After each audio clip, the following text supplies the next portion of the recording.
नमस्कार दोस्तों, मैं हूं ममता तिवारी और आप सभी का स्वागत करती हूं मेरे चैनल ममताज वे में। कैसे हैं आप सब, तो ये बताने के लिए कमेंट बॉक्स में जय माता दी हमेशा की तरह ज़रूर लिखिए। तो चलिए दोस्तों, आज हम इस वीडियो में जानेंगे पितृपक्ष से संबंधित कई ऐसे महत्वपूर्ण बातें जो कि जानना बेहद ज़रूरी है। जैसे कि बहुएं क्या पानी दे सकती हैं जिनके पुत्र दूर हैं, या बड़ा लड़का नहीं दे रहा है तो क्या छोटा लड़का दे सकता है, बर्थडे मनाएं कि ना मनाएं, क्या करें, इसी प्रकार के कई ऐसे महत्वपूर्ण बातें, और किनको अपने पितरों को पानी देनी चाहिए, किस परिवार को और किस परिवार को पानी नहीं देनी चाहिए, इसी प्रकार के तमाम ऐसे महत्वपूर्ण बातें आज हम इस वीडियो में जानेंगे। और जानना बहुत ज़रूरी है, पक्का आप लोग जान लीजिएगा कि आपसे कोई गलती ना हो और क्या करनी है और क्या नहीं करनी है। तो बहुत सारे नियम विधि हम जानेंगे, तो आप बने रहिए मेरे साथ मेरे चैनल पर। अगर आपको मेरा वीडियो पसंद आता है तो प्लीज़ आप मेरे चैनल को सब्सक्राइब कर दीजिएगा, बेल आइकन को प्रेस कर दीजिएगा, जिससे मेरे वीडियो के नए नोटिफिकेशन आप लोगों के पास सबसे पहले पहुंचे। तो चलिए शुरू करते हैं। और कम से कम 10 महत्वपूर्ण नियम है, सभी नियम बहुत ज़रूरी है जानना, तो एक एक करके शुरू करते हैं। तो सबसे पहला नियम है कि अगर हम चाहे तो ब्राह्मण से क्या पानी दिलवा सकते हैं। तो देखिए, आप खुद अपने हाथों से अपने पितरों को प्रसन्न करने के लिए ना आपको खुद अपने हाथों से पानी देनी चाहिए। जो ही पुत्र है, नियम है, बड़ा ही घर का जो सबसे बड़ा सदस्य बड़ा लड़का है वही देते हैं, उन्हीं को देनी चाहिए, नहीं तो सबसे अधिक दोष उन्हीं को लगता है। ठीक है, समझ में आ गया। तो ब्राह्मण से दिलवाएं कि खुद दें, तो आप खुद दे तो ज़्यादा अच्छा है। ब्राह्मण से पहले दिन पहले सीख लीजिए कि कैसे दिया जाता है। तिल डालकर पानी में कूस से दिया जाता है। तो पहले दिन ब्राह्मण को बुलाकर सारे नियम विधि जान लीजिए। उसके बाद आपको देनी है पितरों को पानी, और सूर्योदय से पूर्व आपको उठनी है। अगला नियम क्या है कि सूर्योदय से पूर्व जितनी घर की महिलाएं हैं, ऐसे तो हमें हमेशा उठनी चाहिए प्रतिदिन, लेकिन सूर्योदय से पहले पितृपक्ष के दौरान हमें उठ जानी चाहिए। ठीक है, हमारे घर में झाड़ू वगैरह लग जानी चाहिए, पितरों को पानी दे देनी चाहिए सूर्योदय से पहले। ठीक है, समझ में आ गया। अगली चीज़ क्या है कि दीदी, हाँ, हम जो बहू हैं, हमारे हस्बैंड दूर हैं, तो क्या बहू पानी दे सकती है कि नहीं दे सकती है। तो देखिए, आज तक मैंने कभी नहीं देखा है कि पितरों को पानी देते हुए बहू मतलब दे रही है, ऐसा मैंने कभी सुना भी नहीं है और देखा भी नहीं है। बाकी आपके यहाँ अगर किया जाता होगा तो आप लोग देख लीजिएगा, लेकिन हाँ, मेरे कहने का मतलब हुआ कि मतलब बहू नहीं देती हैं, ऐसा तो कहीं मैंने सुना भी नहीं है और देखा भी नहीं है। तो आप लोग देख समझ लीजिएगा, लेकिन बहुएं ना दे तो अच्छा है। समझ में आ गया। अगली चीज़ क्या है कि दीदी, लड़कियां दे सकती हैं अगर हमारा भाई नहीं है या और भी कोई कारण है। तो देखिए, मैं नॉर्थ इंडिया में कभी लड़कियों को पितरों को पानी देते हुए नहीं देखी हूँ, लेकिन साउथ इंडिया में मैं देखी हूँ कि जिनकी लड़कियाँ हैं वो लड़कियाँ भी पिंडदान करती हैं, ब्राह्मण से पूजा अर्चना करवाती हैं, तर्पण करती हैं, और वहाँ लड़कियाँ भी देती हैं। तो आपकी मर्जी है, आप लोग देख लीजिएगा। लड़कियां जो है ना उनकी संतान है, लेकिन बहू जो है संतान तो नहीं मानी जाती है, वो तो जो पुत्र वधू है, आपके पुत्र की बहू है, दूसरी की संतान है। लेकिन लड़की जो है वो दे सकती है जिनका भाई नहीं है। मैं केवल साउथ इंडिया में देखी हूँ, लेकिन नॉर्थ इंडिया में कभी लड़की को भी मैं नहीं देखी हूँ अपने पिताजी को पानी देते हुए, मतलब जल देते हुए। ठीक है। अगली चीज़ क्या है कि दीदी, हमारे बच्चे का बर्थडे है तो क्या हम नया वस्त्र ले सकते हैं। तो देखिए, नया वस्त्र पितृपक्ष में किसी को अपने लिए नहीं खरीदनी चाहिए, हमारे ऊपर पितृ दोष लगेगा। तो कौन चाहेगा पितृ दोष अपने ऊपर लगाना, तो इसलिए नहीं खरीदनी चाहिए। आप पहले ही खरीद लीजिए। पितृपक्ष शुरू कब से हो रहा है, प्रारंभ कब हो रहा है, समाप्त कब हो रहा है, तो 10 सितंबर से शुरू हो रहा है और 25 सितंबर तक है। ठीक है। उसके दौरान मतलब उस बीच में आप लोग को ना कुछ भी नया कार्य नहीं करनी है, जो कि मैं अपने लास्ट वीडियो में बता चुकी हूँ।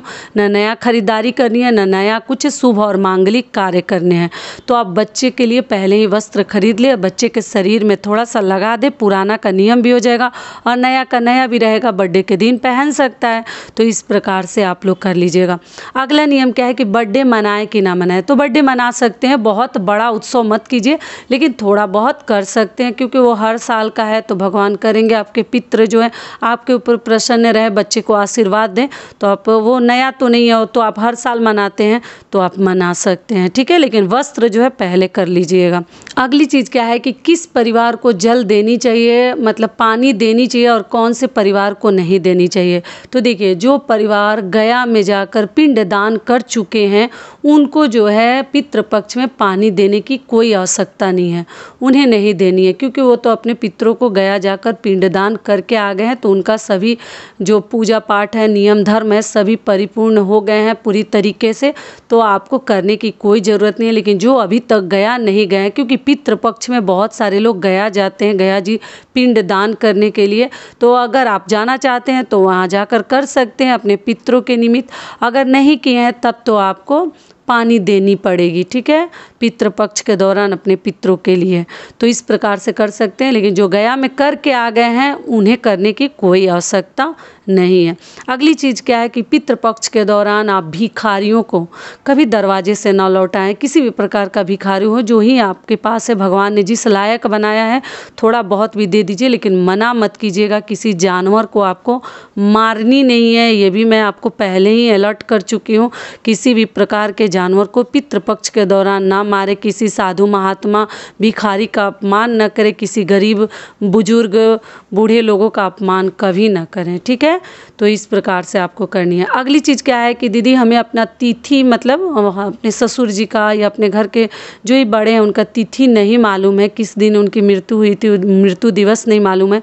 तो जिनको नहीं मालूम है वो अमावस्या के दिन अपना सारे पूजा पाठ नियम धर्म उनका कर सकते हैं, तर्पण वगैरह कर सकते हैं। लेकिन जिनको मालूम है वो तिथि के दिन ही सारे कार्य करते हैं, हेयर कट करवाते हैं, शेविंग करते हैं, महिलाएं सिर धो के अच्छे से नहाती हैं, स्नान करती हैं, उसके बाद ही महिलाएं जो है आगे का कार्य करती हैं, दान करते हैं, ब्राह्मण भोज करवाते हैं जिस दिन तिथि रहता है। और पितृपक्ष के दौरान बाल भी नहीं कटवानी चाहिए, न मतलब नेल नहीं काटनी चाहिए, नाखून नहीं काटनी चाहिए, और आपको जो है ना शेविंग वगैरह भी नहीं करनी चाहिए। बहुत सारी महिलाएं सिंदूर भी नहीं लगाती हैं, पीला सिंदूर कभी ना लगाएं। पितृपक्ष के दौरान महिलाएं ध्यान रखेंगी कि पीला सिंदूर ना लगाएं, अगर लगाती भी हैं तो। और आपको ना लाल सिंदूर और रोली जैसा, जो रोड़ी भी बोलते हैं, वो लगा सकती हैं, दोष नहीं लगेगा। लेकिन पीला सिंदूर, सिंदूरा से ये सब गलतियां ना करें, सिंदूरा वगैरह से सिंदूर ना लगाएं, ठीक है। और आप जो है ना जिस दिन उनका तिथि है उस दिन आप लोग सारे श्रृंगार कर सकते हैं। और पितृपक्ष बीतने के बाद अपने मंदिर की साफ सफाई, अगला नियम बता दे रही हूँ, साफ सफाई अच्छे से कर लिया जाता है, घर की साफ सफाई कर दिया जाता है। और उसके बाद से अपने घर में हवन वगैरह करते हैं, गंगा जल का छिड़काव करते हैं। सभी कार्य पितृपक्ष बीतने के बाद ये सब कार्य आप लोग जरूर कर लीजिएगा। और मंदिर की साफ़ सफाई, भगवान लोगों का फ़ोटो वगैरह सब पोंछ देते हैं, साफ़ सुथरा कर देते हैं गंगा जल के साथ, ठीक है। ये भी कार्य आप लोगों को करनी है। अगली चीज़ क्या है कि प्रतिदिन पूजा कर सकते हैं कि नहीं। तो देखिए, ये मैं बता चुकी हूँ अपने पहले वीडियो में। तो हाँ, आप नॉर्मल ढंग से प्रतिदिन पूजा कर सकती हैं। जो आप रोज़ाना अपने घर में जिस प्रकार से भगवान की पूजा करती हैं वो सब कर सकती हैं, लेकिन मंदिर ना जाएं।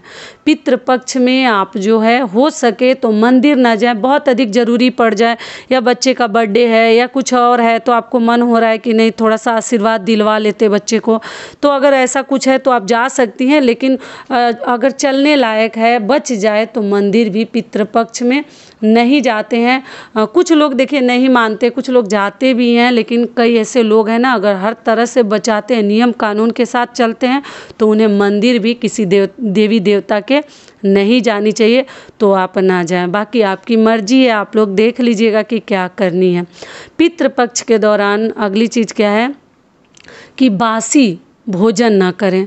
बहुत अधिक महिलाओं से देखिए एक अनुरोध है मेरा, एक आग्रह करती हूँ कि बहुत अधिक भोजन ना बनाएं। थोड़ा बहुत देखिए बन जाता है, परिवार है, फैमिली है, कभी कभार तो हो जाता है, लेकिन बहुत अधिक भोजन बनाइएगा तो पितृपक्ष के दौरान कोशिश करें कि बासी भोजन ना करें। फ्रिज वगैरह में आटा वगैरह थोड़ा कम ही रखें, बच जाता है तो चिड़िया गाय वगैरह को दे दें। ऐसा कम रहेगा तो फिर से हम कर लेंगे, लेकिन ज़्यादा हो जाएगा तो पितृपक्ष में बासी भोजन से, आटा से, और भी सब्जी दाल ये चावल वगैरह जो फ्रिज में रखे हैं वो सब चीज़ों से बचें। ऐसा आप बनाएं कि पितृपक्ष में बासी भोजन ना बचें, जो कि बासी खाना सही नहीं होता।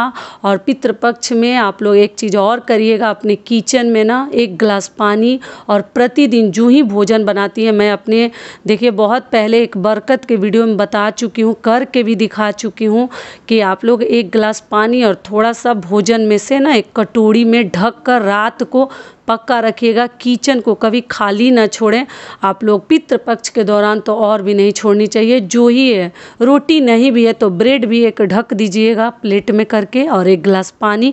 और इस प्रकार से आप लोग पितृपक्ष में अपने रसोई घर को रखिएगा, खाली मत छोड़िएगा। ठीक है, समझ में आ गया। और वो आप लोग पूछते हैं दीदी उस पानी का क्या करेंगे, तो कहीं गमला में डाल दें या कहीं फेंक दें, कोई दिक्कत नहीं, लेकिन रात को आप लोग अच्छे से संभाल कर रखिएगा। समझ में आ गई पूरी बातें। और पूजा पाठ अपने तरीके से आप लोग जो प्रतिदिन करती हैं, सूर्य देव को जल वगैरह दे सकती हैं, कोई दिक्कत नहीं है। लेकिन इतनी सब चीज़ें जो थी आप लोग को ध्यान रखनी है। चीज़ क्या है कि अगर बड़ा भाई नहीं है या कहीं दूर है तो क्या छोटा भाई अपने पिताजी को पानी दे सकते हैं, छोटा लड़का दे सकता है। तो हाँ जी, जो ही घर में है, जो ही पुत्र है वही दे सकता है, क्योंकि नियम तो है कि बड़ा ही घर का देता है। लेकिन बड़ा आदमी अगर दूर है या किसी कारणवश नहीं है तो छोटा भी ये कार्य कर सकता है, और पानी पितृपक्ष के दौरान दे सकते हैं अपने पितरों के लिए। ठीक है। और बहुएं जो हैं, मैं तो कहूँगी कि ना दे तो ज़्यादा अच्छा है। लड़कियां अपना देख लेंगी, लेकिन नॉर्थ इंडिया में मैं लड़कियों को भी कभी नहीं देखी हूँ। साउथ इंडिया में देखती थी, जिनके लड़के नहीं हैं, लड़कियां जो है अपने पिताजी को मतलब पानी देती थी, पूजा पाठ करवाती थी। तो आप देख लीजिएगा कि आपको कैसे क्या करनी है। ठीक है। और लहसुन प्याज ना खाएं, नॉनवेज वगैरह आपको पितृपक्ष में नहीं खानी चाहिए, ध्यान रखनी चाहिए। गलती से भी आप लोग नॉनवेज वगैरह और लहसुन प्याज ना खाएं। बैगन, मूली, मसूर की दाल और जो चिकनी वाली तरोई आती है, वो सभी चीज़ें आपको थोड़ा सा बचानी चाहिए, नहीं खानी चाहिए। और ब्राह्मण को आप आराम से दान दे सकते हैं, गरीब बच्चों को मिठाई चढ़ाकर पीपल वृक्ष के ऊपर, और उसके बाद से आप बांट सकते हैं। मतलब अपने पितरों को देखिए प्रसन्न करने के लिए आप बहुत सारे अच्छे कार्य कर सकते हैं। अगर भगवान ने आपको हर कुछ दिया है चारों तरफ से, मतलब भली भांति भरा पूरा आपका परिवार है, अन्न धन की कमी नहीं है, तो आपको पितृपक्ष के दौरान एकदम दान करनी चाहिए। जो ही ज़रूरतमंद लोग हैं उनको आप आराम से खुलकर दान कर सकते हैं, आपकी मर्जी है। ठीक है। और जितने पूजा पाठ करिएगा दक्षिण के तरफ होकर कीजिएगा, अगर पितरों के लिए कर रहे हैं तो। समझ में आ गई पूरी बातें।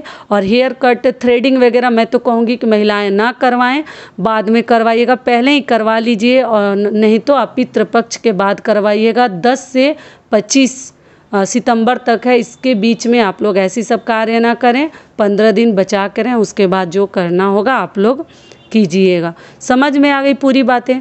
तो यहीं तक का था आज का हमारा वीडियो। आशा करती हूँ, उम्मीद करती हूँ कि इस वीडियो से आप लोगों को बहुत अधिक लाभ मिलेगा। फिर मिलती हूँ एक नए वीडियो में, तब तक के लिए नमस्कार। स्वस्थ रहिए, सुरक्षित रहिए, और जहाँ कहीं भी रहिए खूब खुश रहिए।